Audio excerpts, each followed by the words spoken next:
Russia. He, along with Andy Nguyen from Lauderdale County, volunteered to help in that fight, and Nguyen has also not been heard from in several days.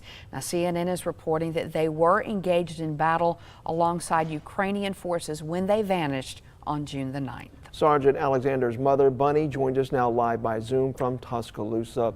Ms. Drueke, we thank you for joining us at this difficult time, and just want to say at the top, our prayers continue to go out to Alex and Mr. Nguyen. Thank you so much. Any update this morning on your son's whereabouts?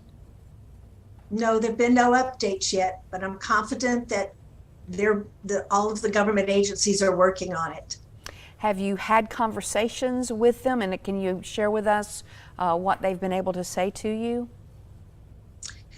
I have had conversations. They do check in with me every day, and they don't have any new news, but they keep assuring me that they're doing everything that they can to find Alex and Andy. Ms. Bunny, I know you've already done this, but just for our viewers, if you could, again, describe your last communication with your son and what you believe may have happened. I last spoke to him on June the 5th. And then on June 8th, I received a message from him that said that he would be going dark for a day, possibly two. I told him to stay safe and that I loved him. And he replied, "Yes, ma'am, I love you too." And that was the last I've heard from him. Well, I know that communication means so much to you. Obviously, him being in the military, you were kind of used to him being in danger, but this is totally different. Talk to us, tell us when he said he wanted to join in this fight, why did he say he felt like he needed to do this? He felt that if Putin wasn't stopped now, eventually he would become so bold that Americans would be at risk. And he said, "I love my country too much to see that happen." And even though he was no longer in the military, he said, "I have the training and the skills. I can go over and help train Ukrainian fighters and show them how to use the equipment that America was sending over there."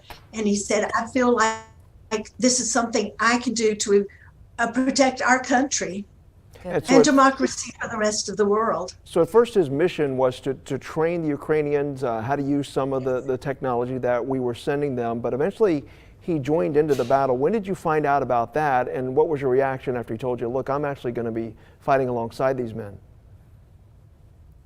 I never heard that from him. Okay. He always stressed that he was not fighting, he was training.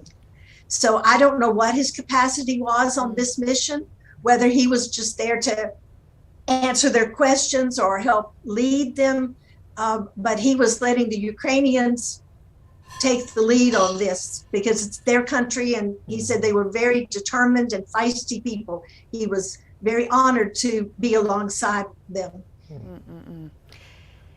Well, several men who served under your son's command in Iraq speak very highly of his leadership. We're talking about a man who has an expansive skill set. How much does it give you confidence knowing just how adaptive he is and how smart he is? Oh my goodness, like 200%.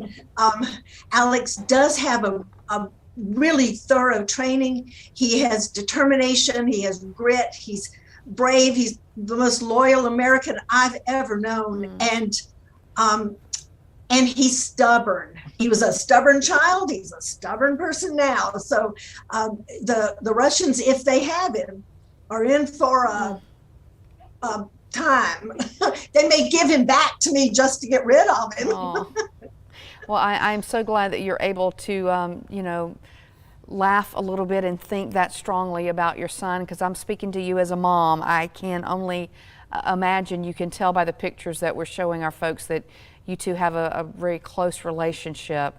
What do you want our viewers, people here in Alabama, to know about your son, and what do you need from us?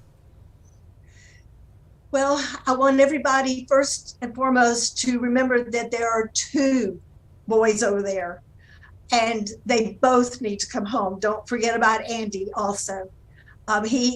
Andy and Alex didn't know each other before they went, but they had the same goals and they had the same passions, and they bonded when they met each other.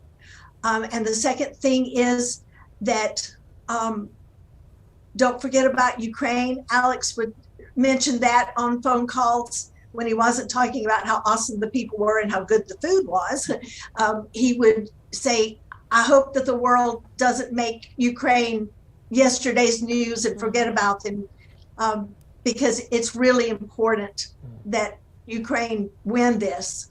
And I'd ask for everyone's thoughts and prayers that these two will get home safely. And we're looking at pictures of Andy Nguyen right there, and obviously you were in an interview with the cable news network CNN last night with her, Joy, his fiance, and just how are you holding it together, Bunny? Because we both have children, and so I know it's difficult, but how are you able to hold it together right now? Well, Alex would want me to be this way. He says, Mom, you're brave, you're awesome. And I have confidence in him and his skills. And that's not to say that I don't break down and cry ever so often. Last night I gave Niagara Falls a good run for its money.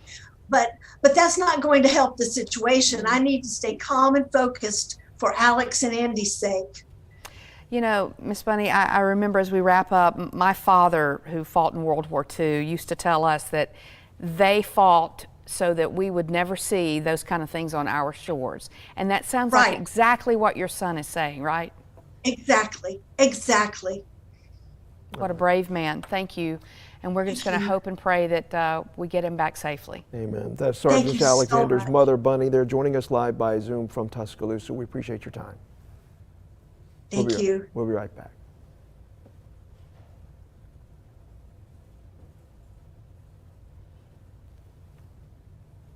Thank you, sweetheart. Thank you so much. Thank you.